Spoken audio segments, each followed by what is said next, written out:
अस्सलाम वालेकुम, नमस्कार, जय हिंद साथी, मोहम्मद इरफान खादरी।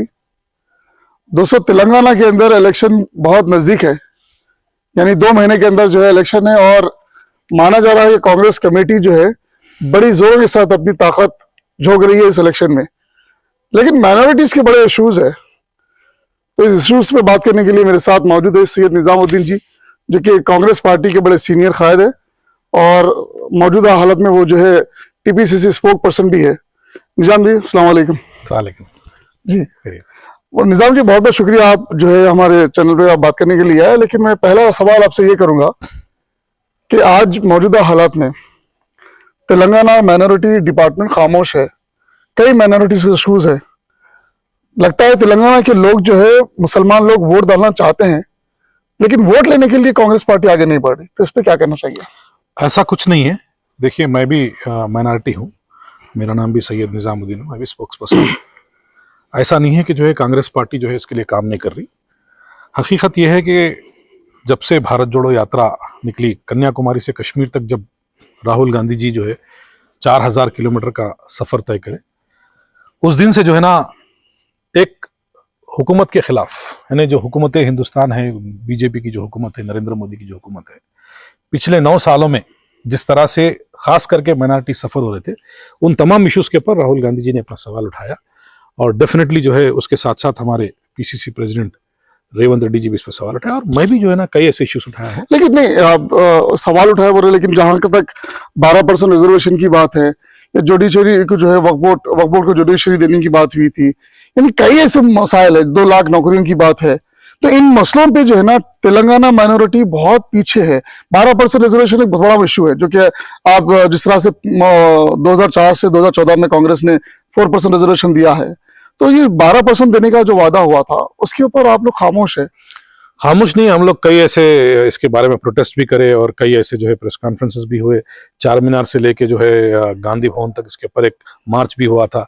गांधी भवन से जो है ना GPO post general post office तक जो है ना बड़े पैमाने पे जो है एक पोस्ट कार्ड का कैंपेन भी हुआ था। इस तरह से कई सवालात उठे। ये एक 12% रिजर्वेशन का ही एक इशू नहीं है, ये तेलंगाना के अंदर जो है ना ये एक कम्युनिटी को लेकर नहीं, तमाम कम्युनिटियों को जो है ना केसीआर ने धोखा दिया है। हर एक वादा, अगर हम दलितों की बात करें तो दलितों को दलित बंधु की बात करें, और जो है ना माइनॉरिटी को जो है ना माइनॉरिटी फाइनेंस कॉर्पोरेशन की बात करें, माइनॉरिटी को जो है ना 12% रिजर्वेशन की बात करें, एसटी को 12% रिजर्वेशन बोले, ये तमाम चीजें हैं। तो हर एक कम्युनिटी को, हर सेक्शन ऑफ सोसाइटी को केसीआर ने 2014 से आज तक धोखा देते हुए आए हैं। लेकिन साथ में अगर आप बात ये करें, केसीआर के साथ साथ एक ओल्ड सिटी की जमात भी है, AIMIM, उसको जब रिप्लाई देने का वक्त आता है तो AIMIM की, यानी असदुद्दीन ओवैसी, अकबरुद्दीन ओवैसी की जब भी कोई बात करते हैं तो माइनॉरिटी के अलावा सिर्फ रेवंत रेड्डी जी जो है इसका रिप्लाई देते हैं, या स्ट्रांगली अगर बात करते हैं तो वही नजर आते हैं। कहीं ऐसा नजर नहीं आता कि भाई कोई माइनॉरिटी के स्ट्रांग लीडर्स आकर जो है असदुद्दीन ओवैसी को जवाब दें। हाल ही में मैं आपको एक उदाहरण देता हूं कि अकबरुद्दीन ओवैसी की एक वीडियो वायरल हो रही कि आपकी माँ कहां से आई बोल के, तो उस बारे में आप क्या कहना चाहेंगे? देखिए, सबसे पहले तो वो अपने बड़े भाई असदुद्दीन ओवैसी साहब से सवाल करना चाहिए, क्योंकि 2004 से 2013 तक जब वो कांग्रेस पार्टी के साथ थे, कांग्रेस पार्टी से फायदा उठाया। जब उनको याद नहीं आया कि जो है ना राहुल गांधी जी के पीछे पीछे भाग के जब उनके बड़े भाई फोटो ले रहे थे, तो जब उनसे पूछना चाहिए था कि भाई आप किसके पीछे जाके फोटो ले रहे, जब हमारे YS राजशेखर रेड्डी साहब के पीछे पीछे भाग रहे थे, उनके साथ बैठ के फोटो ले, तो ये कहां से आया बोल के इनसे पूछना था। ये इनके पास कैसा है बोले तो, जिस पार्टी पावर में रहती वो पार्टी को जो है ना उनके साथ रहना, उनका फायदा लेना, उसके बाद जो है ना उन्हें पलट के दूसरी पार्टी की तरफ जाना, जब ये पार्टी वीक हो रही तो दूसरी पार्टी की तरफ जाना, वहां पे जाके उनसे फायदा उठाना, फिर उनको धोखा देना। देखिए, उनको तो जो है ना सोनिया गांधी का लेवल उनको मैच ही नहीं करता। उन्होंने सबसे पहली चीज, सोनिया गांधी के बारे में उन्होंने बात ही नहीं कर सकते। कांग्रेस पार्टी को उन्होंने इस तरह से बोलने के लिए, क्योंकि 9 साल जो है ना उन्होंने कई ऐसे फायदे जो है ना कांग्रेस पार्टी से उठाए हैं, लेकिन उनको कांग्रेस पार्टी को बोलने का उनको हक ही नहीं है। कांग्रेस पार्टी नहीं बल्कि कोई पार्टी के बारे में उनको बोलने का हक नहीं है, क्योंकि हिंदुस्तान की अगर कोई मफाद परस्त पार्टी है तो वो मजलिस इत्तेहादुल मुस्लिमीन है। क्योंकि जिस चंद्रबाबू नायडू के साथ उन्होंने रहा, उन्होंने कांग्रेस पार्टी के साथ रहा, उन्होंने आज जो है केसीआर के साथ रहे। जो हुकूमत में रहे उनके साथ अपना मफाद देखते हुए, अपने मफाद के लिए उन्होंने इस तरह की जो है ना हरकतें की जाती है। कभी भी कोई बात कर रहे तो पास देख के बात करना, तुम्हारी पुरानी तारीख निकाल के बात करो कि एक दौर था कि जो है असदुद्दीन ओवैसी जो है वाईएस राजशेखर रेड्डी के पीछे पीछे भागते थे, और आज बड़े बातें कर रहे हैं। और आप बोल रहे हैं कि जो है ना सोनिया अम्मा कहां से आए बोल के बोल रहे हैं। सोनिया अम्मा का तुम्हारा लेवल ही नहीं है बात करने का। तुम्हारा पास निकाल के देखो, तुम कांग्रेस पार्टी से कितने बड़े हो गए। तुम कांग्रेस पार्टी में रह के अपने आप को कितना बड़ा कर लिए। तुमको मालूम है कि कांग्रेस पार्टी वीक हुई थी 2013 में, तुम जो है ना पलट के केसीआर के पास आए। आज नहीं, ये मानते हैं आपके कांग्रेस पार्टी ने जो है एमआईएम को बढ़ावा दिया है, ये आप मानते हैं? बिल्कुल, कांग्रेस पार्टी ने उनको पाल पोस के बड़ा किया। लेकिन फिर आप दक्कन मेडिकल कॉलेज ले लीजिए, आप जो है ना दक्कन इंजीनियरिंग कॉलेज ले लीजिए, कितने कॉलेजेस है। इवन जो उनकी पार्टी ऑफिस है दारुसलाम, वो कांग्रेस पार्टी ने। यही बात की वजह से आज ओल्ड सिटी के मुसलमान आपसे यही सवाल करते हैं कि आने वाले दौर में यानी 2023 की अगर मान लो कि कांग्रेस पार्टी इख्तियार में आती है, तो फिर क्या मजलिस को आप साथ में लेके काम करेंगे? कि अगर ऐसा होता है तो फिर ओल्ड सिटी के लोग जो है फिर उनके साथ तो बड़ा धोखा हो जाएगा। देखिए, राहुल गांधी जी ये क्लियर कर दिए, क्योंकि जब राहुल गांधी जी और रेवंत रेड्डी भी क्लियरली बोल रहे कि जो है ये बीजेपी की बी टीम है। इसकी मैं मिसाल देता हूं आपको। 2017 में जब उत्तर प्रदेश के इलेक्शंस हुए थे, उत्तर प्रदेश के इलेक्शंस में सो कॉल्ड बीजेपी लीडर्स जो उत्तर प्रदेश के अंदर जितने मदरसे थे, उन तमाम मदरसों को जाके लाख्स ऑफ रुपीस की फंडिंग दिए, देके ये बोले कि तुमको हमारे लिए काम करना नहीं है, तुमको जो है असदुद्दीन अवैसी के जलसे में शरीक होना है। जिस तरह से आप अपने कुर्ता पैजामा और टोपी के साथ रहते, वो आप जो है ना, हम आपके लिए आपके मदरसे के सामने गाड़ियां आके ठहरेंगे, वो आपको जाना है सीधा जाके असदुद्दीन अवैसी साहब के जलसे में बैठना है। तो उस वक्त का मैं मंजर देखा कि तकरीबन 8 से 10 लाख नौजवान बच्चे जो कुर्ता पैजामा पहन के जो है ना, सर पे टोपी पहन के जो है, बहुत बड़ा एक मुसलमानों का एक बहुत बड़ा मजमा दिखा। उस वक्त जो है ना हेलीकॉप्टर से जो है हमारे असदुद्दीन अवैसी साहब वहां पे उतरते हैं, तो उसको नेशनल मीडिया कैच करा। नेशनल मीडिया एक रिकॉर्ड करके बता रहा कि एक अवैसी हैदराबाद से आके उत्तर प्रदेश के मुसलमानों को एक कर रहा। तो इसका जो डिबेट जब शुरू हुआ, तो एक हिंदू जो वहां पे आदित्यनाथ योगी जो है ऑलरेडी जो वहां के चीफ मिनिस्टर है, उनका यह कहना है कि 80 और 20 का फैसला है। तो यानी मतलब 20 को इन्हों जो है ना एक करने की बात जो है ना नेशनल मीडिया पे दिखाया गया, तो उसके ऊपर जो है आरएसएस वाले डिबेट शुरू करे।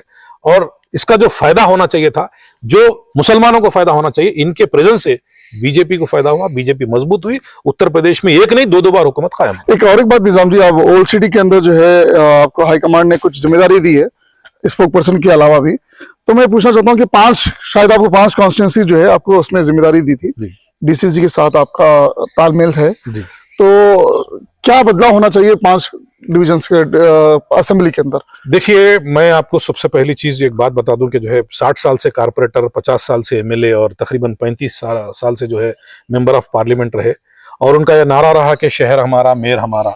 ये तमाम चीजें उन्होंने, कई उनके मेयर भी रह चुके, 7 एमएलए उनके जो है 40 से ज्यादा कारपोरेटर है, एक मेंबर ऑफ पार्लियामेंट है। क्या ये इतनी रिप्रेजेंटेशन पुराने शहर की नुमाइंदगी के लिए काफी नहीं है? और ये सबसे बड़ी बात ये है कि जो है वो जो हुकूमत रही उनके साथ उनकी दोस्ती रही, उनके नूरे नजर बन के रहे चंद्रबाबू नायडू के साथ। उसके बाद जो है डॉक्टर वाईएस राजशेखर रेड्डी साहब तो है, उनके जो है ना उनको आखा बना के चले, अब जो है केसीआर के कदम चूमते हुए जो है ना आगे बढ़ के चलते आ रहे हैं। क्या ये 15 साल या 20 साल का जो अरसा, मैं जब से मैं होश में आके देख रहा हूँ, तकरीबन मैं समझता हूँ 30 साल का अरसा मुझे हो चुका है ये सियासत में देखते हुए। एक तरफ हम देखते हैं कि जो है हैदराबाद का नया शहर लाखों करोड़ रुपए से डेवलप होते जा रहा, दूसरी तरफ जो है हैदराबाद का जो शहर, असली शहर है, जिसको पुराना शहर कहा जाता है, जहां बेरोजगारी ज्यादा है, चार मीनार के दामन में है, जिसको चार मीनार के नाम से पहचाना जाता है, वो आज भी पसमंदगी हालात में है बनिस्बत नए शहर के। लेकिन नए शहर के अंदर आप देखिए कि आउटर रिंग रोड्स आए, इंटरनेशनल एयरपोर्ट आए, बड़े बड़े आईटी कंपनीज आए, यहाँ पे जो है मेट्रो ट्रेन आया, फर्स्ट फेज हुआ। नहीं, यही सवाल, मेरा दूसरा सवाल था कि ओल्ड सिटी के अंदर डेवलपमेंट क्यों नहीं? मेट्रो और एजुकेशन में, हेल्थ सेक्टर में, सिवाय ओवैसी के अपने स्कूल्स के अलावा, ओवैसी हॉस्पिटल के अलावा, ये दक्कन कॉलेज के अलावा, इनका उसके अलावा जो है गवर्नमेंट इदारे जो है आपको नजर नहीं आते वहां पे। मतलब क्या वहां पे क्या खासियत है? क्या चेंज करेगी अगर कांग्रेस पार्टी आती है? ये कोई निजाम सरकार के जमाने से जो है ना वहां पे बड़े बड़े ग्राउंड्स है जो स्कूल्स के साथ साथ है, यानी मतलब एकड़ों में जो है ना प्राइमरी स्कूल जो है वहां पे हुआ करती थी, pre primary school, junior colleges, ऐसे कई जो है ना पुराने शहर के अंदर कई ऐसे कॉलेजेस हुआ करते थे, कई ऐसे इंस्टीट्यूशंस हुआ करते थे। लेकिन रियल स्टेट का बाजार ने जो है ना उसको कब्जा कर तमाम उसको बेच दिया गया, और जो है ओवैसी स्कूल ऑफ एक्सेलेंस के नाम पे 5 से 6 स्कूल खोले। इसी वजह से जो है ना, और एक ओवैसी स्कूल ऑफ एक्सेलेंस में 300 बच्चे पढ़ेंगे, 400 बच्चे पढ़ेंगे, उससे ज्यादा अगर पढ़ना है तो उनको एडमिशन होना है तो जो है ना लॉटरी डाल के उनको एडमिशन मिलता। क्यों? वहां पे पढ़ने वाले बच्चे ज्यादा है, स्कूल कम है। ये जो जो जो मैच रहा है ये बहुत ही कम मैच हुआ था। अगर आप कांग्रेस के जो है चांसेस तो ज्यादा दिख रहे हैं, जो सर्वे रिपोर्ट में भी बता रहा है, तो अगर कांग्रेस इख्तियार में आती है तो ओल्ड सिटी के लिए खास तौर पे क्या रहेगा? और जो 5 गारंटी स्कीम है उसमें जो है माइनॉरिटीज के लिए कुछ खास नजर नहीं आया उसमें। तो देखिए ये तो पूरे कंप्लीट कम्युनिटी के लिए, जो एक खवातीन जो जिस तरह से रोज गैस सिलेंडर का जो मामला है, हर दिन घर में पकवान होता, चाहे वो दलित हो या मुसलमान हो, एसटी हो, एससी हो, सब जनों के लिए ये सबसे बड़ी ये है। क्योंकि आज जो है ना, आज इनकम जो है ना बहुत कम हो गई, बेरोजगारी बहुत ज्यादा है। इन्हें जो 1250 रुपए जो सिलेंडर की कीमत है उससे काफी परेशान है लोग। जो है ना सिलेंडर छोड़ दे के लकड़ी पे पकाना शुरू कर रहे हैं, जो आज से 30 साल 40 साल पहले हुआ करता था। लेकिन आज ऐसे हालात पुराने शहर के अंदर हो गए हैं कि जो लोग जो है रोजगारी से परेशान है, बेरोजगार है। तो कांग्रेस पार्टी ने जो स्कीम लाई है 500 रुपए सिलेंडर की जो स्कीम है, वो हर सेक्शन ऑफ सोसाइटी, हर कम्युनिटी को जो है ना उससे डेफिनेटली फायदा होने वाला है। और मैं समझता हूं कि जो है एक बहुत बड़ा हिंदुस्तान के अंदर ये रेवोल्यूशन रहेगा।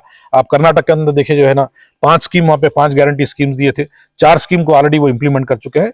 ये मैं समझता हूँ अक्टूबर या नवंबर के अंदर वो जो 5वीं स्कीम है वो भी जो है ना। एक लास्ट सवाल मेरा आपसे, जो कि अभी मौजूदा हालात में 2 बेडरूम हॉल का बड़ा स्कीम का जो है चल रहा है, 4th लिस्ट जारी हो चुकी है और हर लिस्ट में करीब 12-13 हजार लगभग करीब जो है घर दिया जा रहा है। तो क्या इससे जो है कांग्रेस के इख्तियार में भी कितने मिले थे घर, इंदिरा स्कीम या राजीव गांधी के नाम से जो स्कीम मिले थे? और दूसरा चीज, इससे क्या कुछ नुकसान हो सकता है? देखिए नुकसान तो कांग्रेस पार्टी को कुछ नहीं हो सकता, क्योंकि कांग्रेस पार्टी का जब दौरे इख्तियार था, जो 2004 से 2014 तक 22,90,000 जो है इंदिरा हाउसिंग से हम लोग घर दिए थे।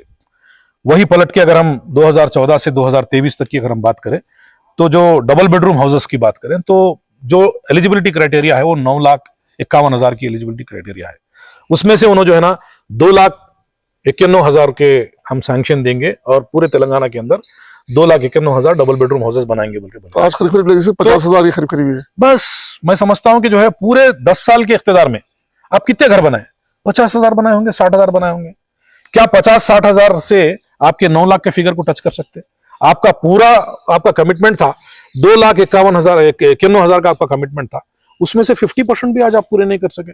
आज जो है, आज से मतलब जून के महीने की बात है, कुल्लूर के अंदर जो है ना एक डिग्निफाइड हाउसिंग के नाम से, जो कि हिंदुस्तानी नहीं, तेलंगाना नहीं, बल्कि एशिया में सबसे बड़ी हाउसिंग कॉलोनी बनाया बोल के केसीआर साहब बोले। जब 15,660 घर जो है ना उन्होंने इनाग्रेशन किया, 15,660 घरों में से इनाग्रेशन करने के बाद उसमें से जो है 6 साल का काम चला, 6 साल जो है ना वो घरों को कंप्लीट करने लगे। 14,80,000 जो है ना उसके ऊपर फंड्स इस्तेमाल हुआ। लेकिन कितने लोगों को हैंड ओवर करे थे जब इनाग्रेशन करे थे? जून के महीने में सिर्फ 6 लोगों को हैंड ओवर करे। अब जो है ना कुछ 4th फेज या 3rd फेज बना के कुछ एक मैं समझता हूँ 10-12 हजार घर और भी करे होंगे। क्या ये आपका जो 2,91,000 के जो फिगर को है उसको आप कब रीच करेंगे? यानी मतलब इसके लिए आओ 10 साल आपको चाहिए। लेकिन कांग्रेस पार्टी ने जो इंदिरा हाउसिंग का नाम वादा किया था, वो उनके 10 साल के इख्तियार में 22,90,000 घर पूरे कंप्लीट करे। आखिरी के कुछ 20-25 हजार घर अगर कुछ बचे हुए हैं तो उसको आज भी खाली रखे हुए हैं, अगर उसको भी मरम्मत करके, अगर यानी मतलब उसका जो इनकम्प्लीट काम है, क्योंकि हमारी हुकूमत 2014 में चले गई, उसमें भी अगर इंप्लीमेंट करते वो लोगों को भी अगर दिए तो कम से कम 10-20 हजार लोगों को जो है ना उसमें। चलिए, बहुत बहुत शुक्रिया निजाम जी, और उम्मीद करते हैं जैसे कांग्रेस पार्टी अगर इख्तियार में आएगी तो आप जो है तमाम जो स्कीम, गारंटी स्कीम वगैरह लाए हैं वो इंशाल्लाह करेंगे और माइनॉरिटीज के लिए खास तौर पर करेंगे।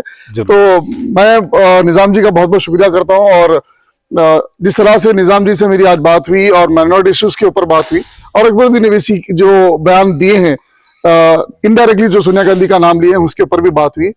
चलिए फिर और किसी वक्त में और किसी और नेता के साथ इसी तरह से हमारी गुफ्तगू जारी रहेगी। कैमरामैन अलीम के साथ मैं मोहम्मद इरफान कादरी, हैदराबाद से।